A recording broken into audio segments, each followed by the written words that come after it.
side of the Game Awards are very glitzy, very glamorous, and very full of trailers left, right, and centre. Yes. Which we're going to break down, but we thought we'd open on a conversation which is a big talking point at the minute, which is just the divide between the amount of trailers and the fact that it's meant to be an award show. It is called the Game Awards, but there is a statistic doing the rounds at the minute as to how much time the people accepting the awards were actually given. I think you have a number. Yeah, I've been told that there was 10 minutes and 52 seconds of people giving speeches as winners of awards at this award show. In a 4-hour show. Was it 4 hours? I think it was 3 hours. 3 hours, but still, okay. less than 11 minutes in 3 hours. Because it's another thing that's doing the rounds as well, which is the please wrap it up sign, which gets put in front of the presenter, which is obviously a standard thing at Game Awards and at award shows in general. But various people who were there at the showcase said that this thing comes up 30 seconds into whatever you're talking about and says, please wrap it up. And then after another 15 seconds, it starts to flash. So it's like, for the love of God, you're barely allowed more than a minute. Even Baldur's Gate 3 winning Game of the Year was not allowed more than that full amount of time, and it really stands out. We're going to break all the trailers down. It's not that there aren't fun things to talk about, but I think that over the years, and I think that is the wider talking point, is does this need to have this many trailers? Does it need to have that much sponsorship money behind it? Is that the only way to get a mass audience to watch it? And how much does that infringe on what it's actually supposed to be? Like, in theory, what it's set out to be anyway. I feel like the Game Awards has been cursed for a long time, hasn't it? Like, there's always been some kind of issue. In the last few years, it's been random people bum rushing the stage to say something Very stupid. True. Do you remember that shave a head guy as well? You know, when he went crazy with the sponsors, and like there was a guy who had like a razor blade head, not like because he was like a fan, but it was like a sponsored thing, and he was just walking through the crowd, just like, I mean, there's so weird. Many moments in the past that stand out. Yes, it's definitely had its fair share of memes, some of which at last night's event felt like they were on purpose. Let's put it that way, but. Yeah, I mean, they've really done an overcorrection, haven't they? They even called it out at the beginning of the show with, what's his name? Christopher Judge? Is that his name? Yes, the Kratos voice actor came out and kind of made fun of himself for talking for a long time last year. And then they went completely the wrong way with it, and they rushed everyone off the stage, as you say, in 30 seconds, including the main event, which should be a main event, which should be given a big slot of time to talk about. You're the game of the year. This is what this whole thing is about. And all they had chance to say was, you know, this is dedicated to our colleague who passed away in the last month. And then they were gone. They were out. And it gets even, like, that's really bad. Yeah. But also, some of the guys up there taking awards, English is not their native language. So they're going to struggle in 30 seconds anyway. Like, Definitely. the whole thing just felt so vapid and just, yeah. I know it's been like this for a long time, but this feels like a real low point. Well, I mean, that's the thing. I'm curious, like, opening this up to, like, obviously comments and everything else, and the wider conversation that'll happen across today is, like, what do you want from the Game Awards show? Like, you do have the Jeff Keighley Summer Showcase, the Summer Games Fest as well, right? Which is a bit more on the nose of, like, this is going to be a bunch of trailers. And I feel like over the years, you know, you've seen Nintendo experiment with Nintendo Directs, where it's like, this is just a bunch of trailers stitched together. PlayStation started doing the same thing. I like quite a lot of the pomp and circumstance and a lot of the everybody's dressed up stuff, and here we are presenting our awards, and you get to see the developers and the creatives and the voice actors and everything. But yeah, I'm curious, like, does the average person want that stuff? Do they want the awards at an award show, or are they going for the trailers? It's always the thing where you look at the live chats and you look at the fallout after any live stream that has any amount of hype at all, and there's always, oh my god, X thing wasn't shown because people get hung up on a specific thing, which I try and have fun with that stuff. It's not like I was hoping Onimusha would get announced or something, since we had the Netflix anime this year and the remaster a few years ago, but I don't care that it's not there. But I feel like that is a big talking point, where the likes of Jeff Keighley needs to make a show that is going to try and satisfy those people with trailers, with, you know, capitalize on the hype, but also remembering that it's meant to be a Games Awards show somewhere in there as well. Like, the Game Awards, to me, thinking about it now, is basically just Summer Game Fest bit in a tux. It's literally it's Summer Game Fest, but we dress a little fancier for it. Like, what is the difference? They need to find that difference. They need to make that. And I know it's a perception thing. You're right, because people are like, but people are going to be like that for anything, where it's like, oh, I want this to be announced. Like, you just need to correct that over time and be like, no, we're here to talk about the year in gaming, not talk for 10 minutes about a game that doesn't exist yet. Yeah, in 2025. You know, it's... it's odd that they have two different events that are essentially the same thing, because I'm pretty sure when you look at that stat of under 11 minutes of award time, there were probably more adverts. Not trailers, not game trailers, but probably more just general adverts than there were award speeches. And not every award even got a chance. Like, Indie Game is the one that's really annoyed me. They just went, see it stars, and just moved on. They quick-fired a bunch of them, including that where it's like, that's an up-and-coming developer. You should spotlight them and give them a chance to raise their profile, not just, there it is, anyway, next thing. That was the thing they started doing across the last couple of years, where it's like you come out of an ad break or an advert, and then you get a banner on the bottom saying, hey, but that thing happened when you were away. And it's like, oh, did it? Oh, okay, cool. I guess I was, picture-in-picture for a bit. But it's like stuff like that where those are the exact moments where it doesn't feel like an award show, where it just feels like this, the reality of the amount of money that's being thrown at Jeff Keighley to get all these different trailers on the showcase. And there are a lot of things to talk about. I mean, any closing thoughts on this side of things before we transition into the various trailers? Not really. It just sucks, doesn't it? It just sucks. It's a shame. I think that hopefully going forward, like you said, it's worth Keighley himself making the summer stuff distinct, full of trailers like this, having so many things to talk about, and let the awards be their own thing. It is worth saying, like you said, there has been a bit of a kickback online to this, probably more so than any other year online. I watched this live, and my Twitter feed was just full of people being like, what is going on? So hopefully they do a course correction next year, like they've done this year. Yeah, sure, overcorrect for this as well. Let's go the other way. Also, if you're old enough, you remember the Dorito Pope memes. You remember when Jeff Keighley was the Dorito Pope, when he was surrounded by Mountain Dew and Doritos and everything during the Halo 3 launch, and that was a low point. And it's like I said, I get the reality. If you're Jeff Keighley and you're putting this whole thing on, and you have this many people knocking at your door with just wads of money going, can we just get a slot for? Can we get the 30 seconds? Can we get a minute or whatever? It must be very hard to turn that down and just stick to the idea of an award show. And the only way that's going to be counterbalanced is if enough people really want the awards more than they want the trailers. And I bet that his various audience teams are looking at the retention and looking at the audience data and everything and going, okay, people watch more when there's a trailer, so I guess we should put more trailers in. This might be, and I know we're rambling a little bit, but we got time. I think that maybe the way to do that is to set up some B-reel. That sounds so ridiculous, but like if someone's on stage talking about a game, you don't necessarily just want to stare at that guy's face for 5 minutes, especially if it's a game you don't know anything about or care about. If they've got footage queued up of the game to look at, to cut to and from, that makes it less like, oh, I've wound up looking at social media now. Yeah. But I also understand that, I bet the stats point towards, as you say, people are really here for the hype of the big reveals and stuff like that. I think you can do a bit of both. I feel like there's got to be a balance of doing it. And you make people excited for the games that are coming up, but you remind them of the creatives and the individuals that are allowing the games you're excited about and that you've played this year to come to life. Like, you'd have to imagine there's a way to blend that together that works. And maybe he has to take a slight hit on the retention or whatever during those moments. But that's the point of making a Game Awards show. It's one of the only ones going, really, apart from the Future Game Awards, and this one's a way bigger deal overall anyway. But we'll transition into some various trailers because there were a metric ton of things announced here.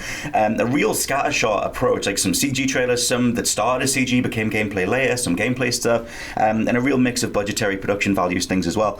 I wanted to open on Hideo Kojima's OD, something that's been... That's the exact You go right face ahead. You go right ahead. So this is something that we've known about for a little while. Kojima was doing a game with Google back when Google Stadia was going to be a thing. It was mentioned that he was going to do an episodic horror game that would be on Stadia. This would have been about 3-4 years ago. And obviously it fell apart when Google fell apart. And then it was mentioned, or it was rumored, whatever, you go back across a few years worth of leaks, that Xbox stepped in and said you can put that thing on Xbox, whatever it was, we don't know the specifics as to how you play it, whatever it is, and that's what OD is. Now, maybe that the project was rebooted over the years, I have no idea, but it's Hideo Kojima's new game, it's an Xbox exclusive, and it's a horror game, and the teaser trailer thing was about 4 or 5 actors reading, ostensibly, the quick brown hair jumps over the fox, or whatever the hell it was, which I haven't read in about 30 years since I was in school. But one of those other pieces of one of those lines, I don't think this did much for anyone. I was like, it's very Kojima, it's very new Kojima, where since Phantom Pain he's like, I just do whatever I want now. Death Stranding's just a big fart in the wind. But what do you think of this? And he also collaborates now as well. It should be pointed out. Jordan Peele, that was a nice surprise, and I think that's a really, for what it's worth, yes, I pulled a face, but I think that combination is great of those two guys. And I'm not alone, obviously, in thinking that Kojima needs some people to rein him in a little bit. An editor, And I feel like Jordan Peele, depending on what his interaction is with the game, because, I mean, I don't know if they really specify what he's doing, or maybe I just... Well, I've got a funny little quote here, because obviously he was on stage with a translator, so he said that it is a game, don't get me wrong, but it's at the same time a movie, but at the same time a new form of media. So that's crystal clear to me. I mean, right, sure, yeah. He's cool. But he could be an actor in the project or a writer, and I'm hoping it's at least the latter, if not both. But I mean, yeah, Kojima and horror, we've been waiting on this. It makes sense. That could be really, really good. But I'm glad we're starting on this one in terms of the reveals, because 10 minutes on a game that doesn't exist yet is just like, again, the problem with the Game Awards, where it's like, you're not really, this isn't, it's cool looking tech. I'd like to see it in a game, but that's when I'll be impressed. Yeah, because I think the idea of like, doing a horror game that was made for Google, it's like, is this just ostensibly Silent Hill Ascension but done well, like some sort of long form story thing? Oh yeah, well no, it's right, yeah, because it's a film, it's a game, like you're exactly. Right, it's kind of like that. How dear. Because that's the thing is that he did with Death Stranding. It was like, it's a new game, it's a new genre, and I would be on that side of like arguing that the Strand genre, there's some cool things in there that could become a genre over time, in terms of the interconnectivity of people's play sessions and everything. But very Kojima, very new age Kojima. I think he's getting by on his name at this point, because Death Stranding did well enough, but it's not like it blew people away like Metal Gear. You like how he came to the PT deal? Do you get it? Like, you just get that bit? It's got to be done. I mean, someone has to remind us about PT every few years. Next game is a Blade tie-in, Marvel's Blade, coming from Arcane, so that's their next game after Redfall, but it would have been in development alongside, although all they showed off was a CG trailer, which looked really cool tonally. We haven't got that much to go off, because it is just a CG, like a little teaser indication of tone, but I love the idea of him getting a shave in what seems to be like the vampire apocalypse, and the dude that's like shaving him is terrified, and then he goes to work when he realizes he has to go and take care of things. But thoughts on Blade in general? I'm a huge Blade fan, but it's also been 20 years since those movies. Right, for sure. It's a weird time for it, because obviously when you think of superhero video games, you think of Insomniac. So it's going to be really interesting to see someone else handling a Marvel property like this, assuming that it's a first single player sort of campaign sort of experience, which I assume it is. It looks cool. They were very excited about it, and I am hopeful that this is Arcane getting back on track a little bit, because I know they're in a weird spot right now, obviously after Redfall and stuff, so they've got to follow that up with something really, really good, and maybe, hopefully this is it. It could be cool. I'm interested. I don't want a first person Blade game. I don't know why. I mean, we'll see. Maybe it's a third person, we have no idea, but I'm one of those 3 people who played the Blade 2 movie tie-in, and as horrific as that was, it had a cool third person attempt at a melee system where you would fight with the right analog stick, and you could fight different people in different directions, and it was really, really cool. But I guess we'll see what happens with that. In regards to the MCU, the upcoming Blade movie is apparently on fire. Like, Mahershala Ali's talked quite a lot about being in and out of the project. I think he's back on it now, but it seems like whatever the original start date for that movie was, it's been pushed way back. So there's no rush for this. I was watching this with friends, and immediately it was like, well, what's coming out first? The movie that's been pushed back 100 times, or this video game? Because I guess you need to remind people that Blade's a thing again. Like, people like us who grew up with the first couple of movies, like, I never got on board with Blade Trinity, but the first 2 movies are awesome, and then you kind of go from there. Next thing down is Final Fantasy 16's DLC. This is something that we've known about for quite some time, but there's 2 packs of DLC. One of them's out now, which I love a little shadow drop, whenever you can put one together. So we have the Echoes of the Fallen DLC, which is out now. It seems like a challenge tower, where you're just going on various floors of a tower, which the tower was visible in Final Fantasy 16, and it kind of ties into the big old tower that's in Final Fantasy 6. It kind of reminds me of that, like as a challenge tower thing. And then we also have the other one that's coming next year called Rising Tide, which showed Leviathan. That was the one major icon summon whatever that isn't in 16. So I wonder if they're connected, because the tower in the first DLC is mentioned as being tying into the origin of the icons. And if you're a big old Final Fantasy nerd like me, I'm looking forward to how they attempt to say that these things are connected. This looked gorgeous, to be quite honest, and I'm one of those people that was like, it's not my Final Fantasy, but it looks so good that I'm almost kind of tempted to give Final Fantasy 16 a go, finally. Like, it was, the whole trailer was really just in your face. This looks great. I think it was a Tom Berry in it as well. I was like, looks great, and the fact they have shadow dropped it, like you said, I love that. I think, them doing the in the trailer for the first thing, the tower stuff, the Echoes of the Fallen, they show like the whole crew together, like Clive, Joshua, Jill, like they're tapping into that, one of the things that was missing, quote unquote, from 16, which was that idea of a party going on an adventure, and trying to do a bit more of that. So it's a nice little thing to do. There are bits in 16's campaign where people come together, but it's a cool thing to lead with that.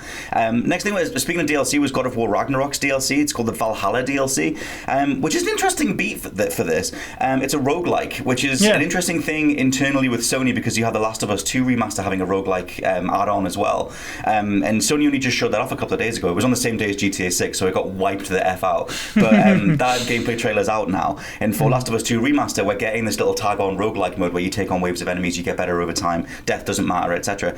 And God of War's doing the same thing. business, like game industry brain thinks that they've got something going on internally where they've scrapped all the live service models they had in motion, and these are the various ideas bolted back into the single player to get something over the finish line. Because make use of what they've got. Yeah, the dude that was leading all that, Jim Ryan, is leaving. So it's like that whole thing. It's interesting that God of War Ragnarok and Last of Us 2 now both have roguelike modes out of nowhere. No one was asking for these whatsoever. Yeah, it's a great point. But to be fair, to its credit, God of War, like, as a roguelike, makes a lot of sense. Like, the combat is the best part of that game, isn't it? Yes. So, like, being able to encounter different challenges and different areas and different sets of enemies all the time, like, I can imagine that was going to be quite addictive. And it's not quite a shadow drop, but it's literally coming out in a few days, like, say 3-4 days or something. So I think it's out on the 12th. It's pretty cool. Yeah, I mean, it's a solid thing. Like you said, you might as well double down on the combat model, and it is one of the best things in there. I think it's just, I was expecting DLC, story-based stuff, maybe wrapping up what happened with Jormungandr and like the weird way that they teased the horn being blown between the first game and the second game. Still waiting on that. I'm on the horn DLC site, and they won't give it to me. And so until they do, I'm not going to be satisfied with roguelikes. But the next thing down is Sega's revival project. This is an interesting thing. I know, let's praise the gaming gods. They've been tweeting about this and sharing various things on social media for a while, saying new era, new energy, and a lot of people wondered what that was. Was it a revival of Virtua Fighter? What the hell is it? A live service thing? What is this thing? Turns out it's a reimagining remake of various key franchises, including Jet Set Radio, Streets of Rage, Golden Axe, and Shinobi. And then they've said and more, and they showed off little slivers of gameplay for each one of them. Any particular one stand out to you? My favourite's Shinobi so far. Of course it is. I think that Streets of Rage has kind of flown under the radar with this because, it happened so quick and they showed very little of all the games. But to announce 5 things at once, I think only one of which we knew because of leaks was Jet Set Radio. There's been a lot of talk about that in the last couple of years, that there was a new game coming. But the big one for me is Golden Axe. They haven't done anything with that franchise in 20 years. The last game was obviously a complete abomination.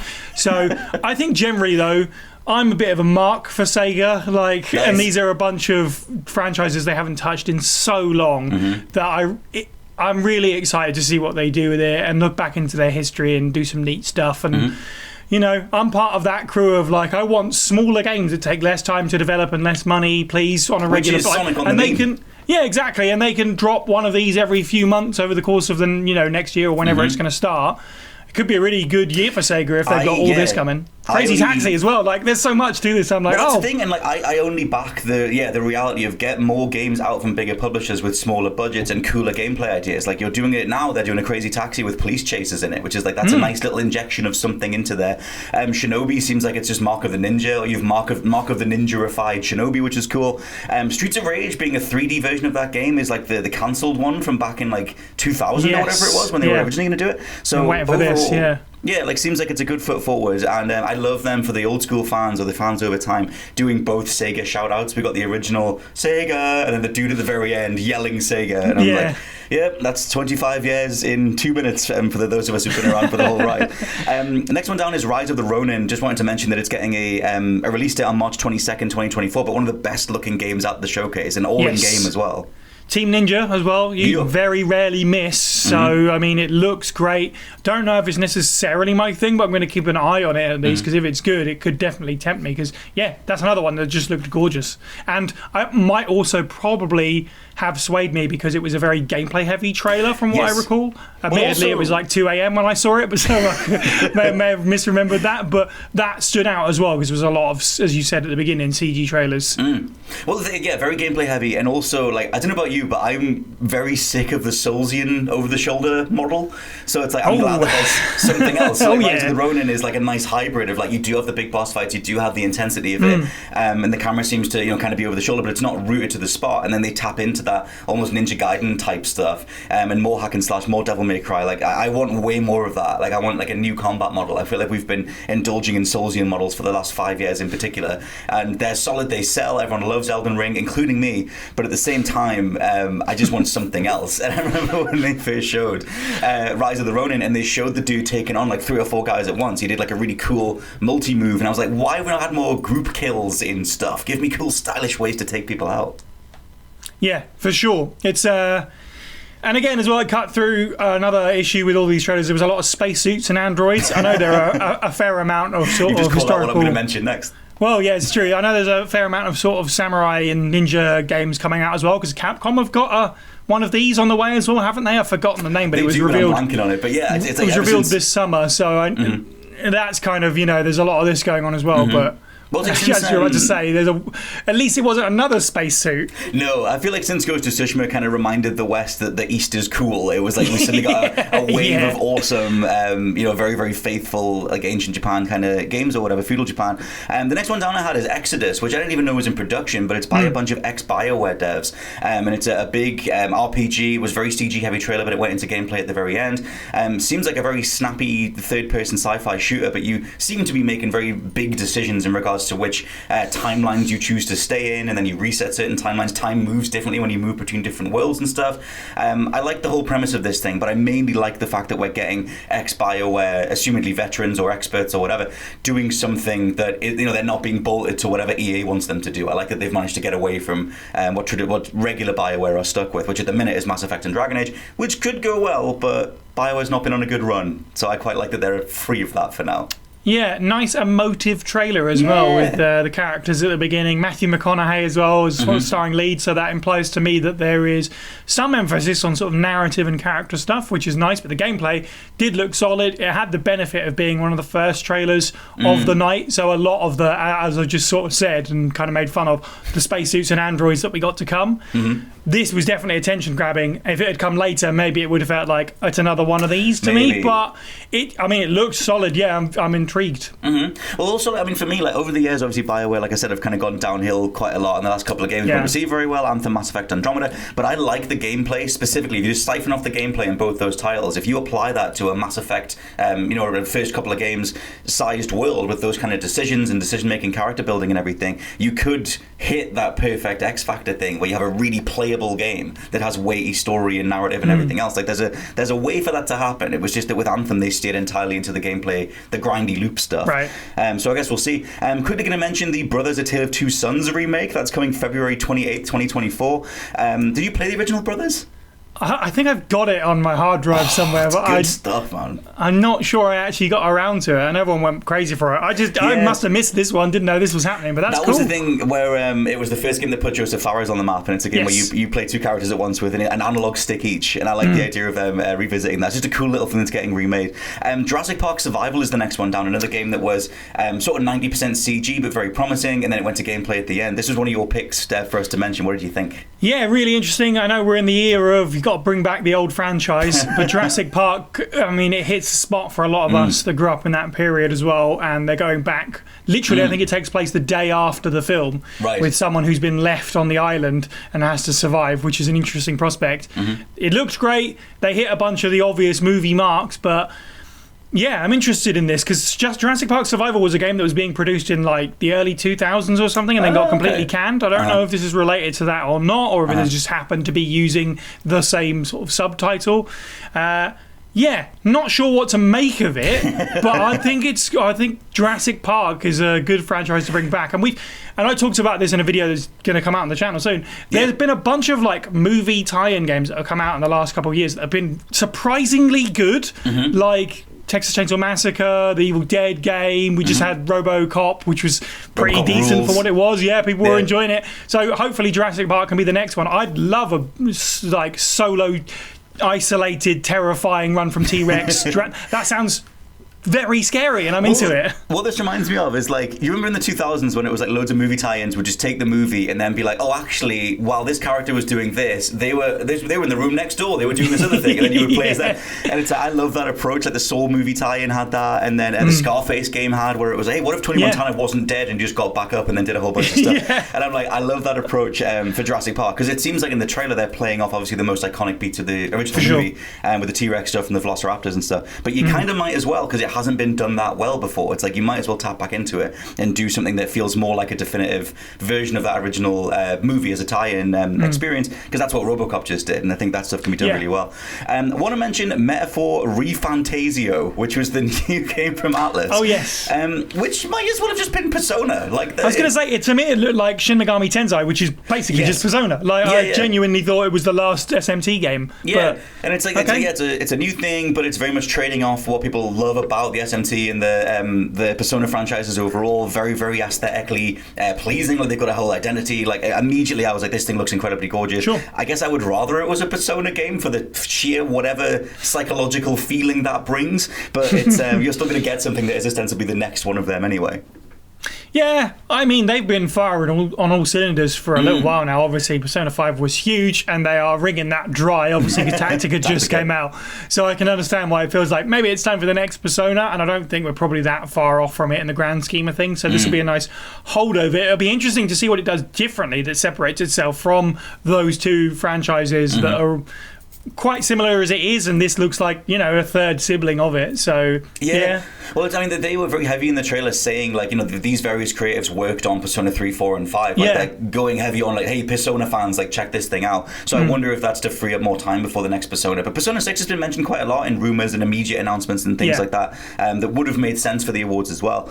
Black Myth Wukong, just throwing this in that it's finally got a release date, August 20th, 2024. One of the most impressive looking Souls-likes that I guess we've seen in recent memory. I don't know if you've been following this, but I'm kind of like, I'm mostly burnt out on Souls games, but I feel like this being from, it used to be like a one-person dev team, and I think now they've got a bit bigger over time, but very, very impressive looking Souls-like, but it's worth just saying that it has a release date. Like No Fire, I'm throwing in as well, which is Hello Games' next game after No Man's Sky, and a very No Man's Sky looking game.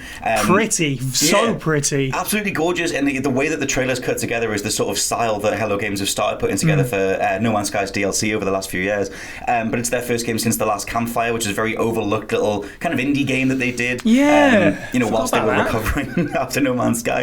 And I can only recommend Last Campfire is a gorgeous little game, very, very short, very, very charming. And this is like their next thing. So I wonder if, now that we're going to be 8 years after No Man's Sky next year, if they're finally winding down No Man's Sky stuff and they transition over into Like No Fire.